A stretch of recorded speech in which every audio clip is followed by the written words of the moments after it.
السلام علیکم ورحمۃ اللہ وبرکاتہ۔ میرا نام عامر قادری ہے اور آپ دیکھ رہے ہیں ہمارا یوٹیوب چینل۔ سب سے پہلے کریم آقا علیہ الصلوۃ والسلام کی ذات مقدسہ پر درود پاک کا نذرانہ پیش کر لیتے ہیں۔ اللہم صلی وسلم وبارک علی سیدنا و مولانا محمد معدن الجود والکرم وعلی آلہ وصحبہ وبارک وسلم۔ امید ہے کہ آپ خیر و عافیت سے ہوں گے۔ اللہ تبارک و تعالی آپ کو اور ہمیں دونوں جہاں کی بھلائیاں عطا فرمائے۔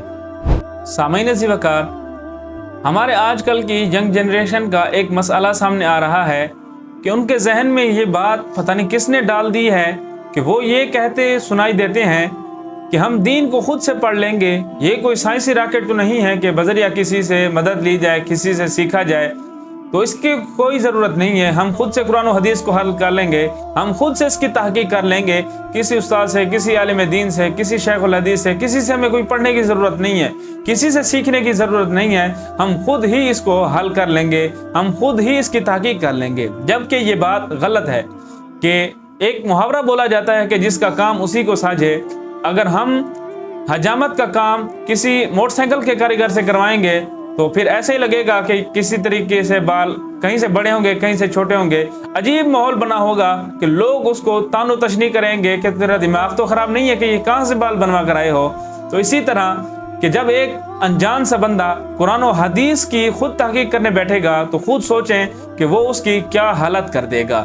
اسی لیے جن کا کام ہے کہ علماء کرام 20 سال 30 سال پتہ ان کی پورے زندگیاں گزر جاتی ہیں اس چیز کو سمجھنے میں، سیکھنے میں، لیکن آج کے نوجوان کو پتہ نہیں کیا ہوا ہے کہ 10 سے 12 سال ہے، 15 سال ہے، 20 سال اس کی عمر ہے، لیکن وہ یہی کہتا سنائی دیتا ہے کہ میں خود تحقیق کر لوں گا، خود سیکھ لوں گا، خود سمجھ لوں گا۔ یہ بات غلط ہے۔ اسی لیے ہمیں علماء سے ہر وقت اٹیچ رہنا چاہیے۔ زندگی کا کوئی بھی مرحلہ ہو تو اس کے مطابق ہمیں رہنمائی علماء سے لینی چاہیے اور ان سے ہمیں ہر وقت رابطے میں رہنا چاہیے۔ تو اس کی ایک چھوٹی سی مثال میں آپ کو دیتا ہوں کہ قرآن پاک میں حضرت موسیٰ علیہ السلام کا قول ہے کہ میں سب سے پہلا مومن ہوں۔ اب اگر یہ تحقیق کریں گے تو یہ کہیں گے ہاں حضرت موسیٰ علیہ السلام تو سب سے پہلے مومن ہیں، یعنی کہ اس سے پہلے جو نبی آئے، اس سے پہلے جو لوگ آئے وہ سارے مومن نہیں تھے۔ سب سے پہلے تو حضرت موسیٰ کہہ رہے ہیں کہ میں مومن ہوں، تو اس کا مطلب ہے کہ یہی مومن ہے، اس سے پہلے کوئی مومن نہیں تھا۔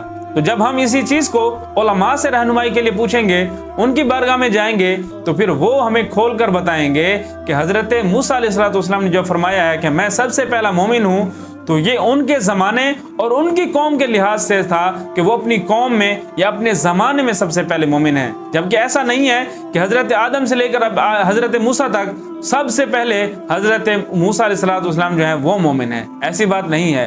اسی لیے کوشش فرمائیں کہ دینداروں سے سیکھیں اور دنیاوی کام جو ہے وہ دنیا داروں سے سیکھیں۔ جب ہم دینی کام یا دینی تعلیم جو ہے وہ ہم کسی ایسے شخص سے سیکھنے کی کوشش کریں گے کہ جو اس لائق ہی نہیں ہے، تو پھر ایک محاورہ بولا جاتا ہے کہ نیم حکیم جان دا خطرہ، نیم ملا ایمان دا خطرہ۔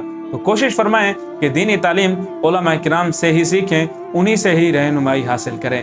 اللہ پاک ہمیں صحیح طور پر علماء کرام سے رہنمائی لینے کی توفیق عطا فرمائے اور ہر وقت ان سے اٹیچ رہنے کی توفیق عطا فرمائے۔ سامعین عزیز وقار، اپنی دنیاوی کاموں کے ساتھ ساتھ اپنی نمازوں کو فوقیت دیا کریں، ان کو ان کے اوقات میں ادا کیا کریں۔ اللہ پاک ہمیں عمل کی توفیق عطا فرمائے۔ السلام علیکم ورحمۃ اللہ وبرکاتہ۔